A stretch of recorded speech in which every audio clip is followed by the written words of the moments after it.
आज कक्षा 11वीं भौतिकी अध्याय 4 में भौतिक राशियों का गुणनफल पढ़ेंगे। क्योंकि भौतिक राशियां दो प्रकार की होती हैं, सदिश राशि और अदिश राशि, इसलिए सदिशों का गुणनफल भी दो प्रकार का होता है, सदिशों का अदिश गुणनफल और सदिशों का सदिश गुणनफल। सदिशों के अदिश गुणनफल में जो गुणनफल प्राप्त होता है वह एक अदिश राशि होती है, जबकि सदिश गुणनफल में सदिश राशि प्राप्त होती है। हम सबसे पहले दो सदिशों का अदिश गुणनफल पढ़ेंगे। मान लेते हैं हमारे पास दो सदिश हैं, सदिश A और सदिश B। इन दोनों के बीच का कोण थीटा है। यदि इन दोनों का अदिश गुणनफल ज्ञात करना चाहते हैं तो इनका सूत्र होगा vector A dot B equal to AB cos theta. यहाँ A और B के बीच जो बिंदु का निशान है इसे पढ़ा जाता है डॉट, तो A dot B equal to AB cos theta. अब इसमें कंडीशन लेते हैं, यदि वेक्टर A और B के बीच का कोण 0 अंश हो तो cos 0 अंश का मान 1 होता है। अतः सूत्र में मान रखने पर A डॉट B का मान AB होता है, जो कि अधिकतम है। इसी प्रकार यदि थीटा का मान 90 अंश लें तो cos 90 अंश का मान 0 होता है। अतः समीकरण 1 से vector A dot B equal to AB cos 90 इसका मान 0 होता है। अतः दो सदिश लंबवत होंगे यदि उनका अदिश गुणनफल 0 होता है। यहाँ से एक प्रश्न आता है, सिद्ध कीजिए कि दो सदिश परस्पर लंबवत हैं। तो उसके लिए हमें दो सदिशों का अदिश गुणनफल ज्ञात करना होता है और उसका आंसर 0 आता है। यदि दोनों का गुणनफल 0 आता है तो दोनों सदिश परस्पर लंबवत होते हैं। यदि थीटा न्यून कोण रहेगा जो 90 अंश से कम होता है तो दो सदिशों का अदिश गुणनफल धनात्मक प्राप्त होता है, और उसी प्रकार यदि थीटा अधिक कोण है अर्थात 90 अंश से कम है तो दो सदिशों का अदिश गुणनफल ऋणात्मक प्राप्त होता है। एकांक सदिश की परिभाषा हम लोग पढ़े थे। यदि एकांक सदिशों का अदिश गुणनफल किया जाए, मान लेते हैं I कैप, J कैप और K कैप, ऊपर में जो निशान लगा है उसे कैप पढ़ते हैं जो एकक सदिश को दर्शाता है। यदि ये क्रमशः x अक्ष, y अक्ष और z अक्ष के एकक या एकांक सदिश हैं तो I dot I equal to AB cos theta. यहाँ A अर्थात I का परिमाण 1, दूसरे I का परिमाण भी 1, तो 1 डॉट 1, और दोनों समान हैं, दोनों I हैं, दोनों की दिशा एक है, इसलिए थीटा इज इक्वल टू 0, तो 1 डॉट 1 into cos 0 is equal to 1, क्योंकि cos 0 का मान 1 होता है। इसी प्रकार J डॉट J का मान भी 1 होगा, K डॉट K का मान भी 1 होगा।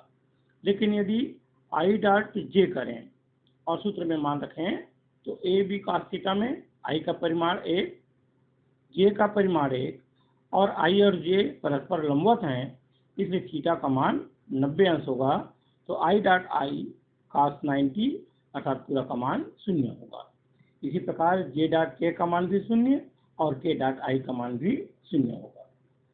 यदि हम वेक्टर A को सदिशों के पद में लें, वेक्टर A बराबर AXI के प्लस AYJ के प्लस AZK के, तथा वेक्टर B बराबर BXI के प्लस BYJ के प्लस BZK के, तो दो सदिश A डॉट B का मान सामान्य गुणा कर देंगे।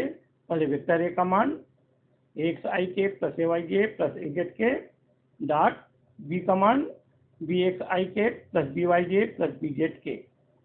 अब तीनों का आपस में गुणा कर देंगे।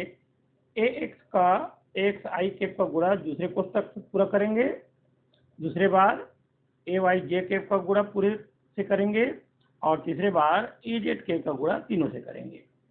अब यहाँ जहाँ पर भी समान आया है I dot I, J dot J और K डॉट K, उन तीनों का मान एकक सदिश के गुणन के परिभाषा से 1 होगा, बाकी सभी का मान 0 होगा। उसको हल करके जब मान रखेंगे तो vector A dot vector B का मान AX plus B X plus A Y B Y plus A Z B Z, यही दो सदिशों का अदिश गुणनफल का सूत्र होता है। यदि ए और बी के बीच का कोण थीटा हो तो सूत्र से vector A dot B is equal to A B cos theta, और यहाँ से यदि दोनों के बीच का कोण निकालना चाहें तो cos theta is equal to vector A dot vector B upon A B, और इसको दूसरे रूप में भी लिख सकते हैं, cos theta is equal to vector A dot vector B का मान निकाले हैं A X B X plus A Y B Y plus A Z B Z upon A B, जहाँ पर ए और बी वेक्टर ए और वेक्टर बी के परिमाण हैं। वेक्टर ए के परिमाण को ए या मॉड ए लिखते हैं। इसका सूत्र यदि वेक्टर के रूप में लिखें तो वर्गमूल A X square plus A Y square plus A Z square, ठीक वैसा ही B is equal to vector B का परिमाण B X square plus B Y square plus B Z square. अगर तीसरा सदिश भी रहेगा तो सी के परिमाण को भी इसी प्रकार ज्ञात किया जा सकता है। इसी प्रकार यदि इसके कुछ उदाहरण देखें, इसमें 3 प्रकार के प्रश्न आते हैं। सिद्ध कीजिए कि दिए गए दो सदिश परस्पर लंबवत हैं, तो इसके लिए दोनों सदिशों का गुणनफल को शून्य लाना होगा। दो सदिश यदि परस्पर लंबवत दिए हैं तो जो ज्ञात वेक्टर है उसका मान ज्ञात करना होता है, और दोनों के बीच का कोण। सबसे पहले एक उदाहरण लेते हैं। यदि वेक्टर ए बराबर 2i के प्लस 2j के प्लस p के तथा वेक्टर बी बराबर 2i के माइनस j के प्लस के परस्पर लंबवत हो तो p का मान ज्ञात कीजिए। ए और बी का मान दिया है, ए और बी परस्पर लंबवत हैं, इसलिए अभी हम पढ़े हैं कि vector A dot B is equal to 0 होता है। अब यहाँ पर हम वेक्टर ए डॉट बी का सूत्र रख देंगे A X B X plus A Y B Y plus A Z B Z is equal to 0, और जो मान हमको वेक्टर ए और वेक्टर बी में मिला है उन मानों को यहाँ पर रख के जब हल करेंगे तो p का मान हमें -2 प्राप्त होगा। इसी प्रकार एक दूसरा उदाहरण, वेक्टर ए का मान दिया है i के प्लस j के प्लस k के, और वेक्टर बी का मान दिया है -2i -2j -2k। इन दोनों के बीच का कोण निकालना है। हमारे पास वेक्टर ए और वेक्टर बी का मान है, तो सबसे पहले vector A dot vector B निकाल लें। सूत्र भी बताया गया है A X B X plus A Y B Y plus A Z B Z. इसमें अलग से हल कर लेंगे, vector A dot vector B निकल आएगा। वेक्टर ए का परिमाण निकालने का सूत्र बता दिया गया है, root A X square plus A Y square plus B Y square. इसको हल कर लेंगे। वेक्टर बी का परिमाण निकालेंगे, वर्गमूल A B X square plus B Y square plus B, 3 चीज याद हो जाएगा। और फिर इसको कास थीटा का जो सूत्र पढ़े थे, cos theta is equal to vector A dot vector B upon A B, या वेक्टर ए का परिमाण इंटू वेक्टर बी के परिमाण। इसमें हल करेंगे तो हल करने पर मान 1 आएगा, और कास थीटा में जो -1 मान आता है -6 अपान -6 वह 180 अंश के लिए आता है। अतः वेक्टर ए और वेक्टर बी के बीच के कोण का मान 180 अंश है।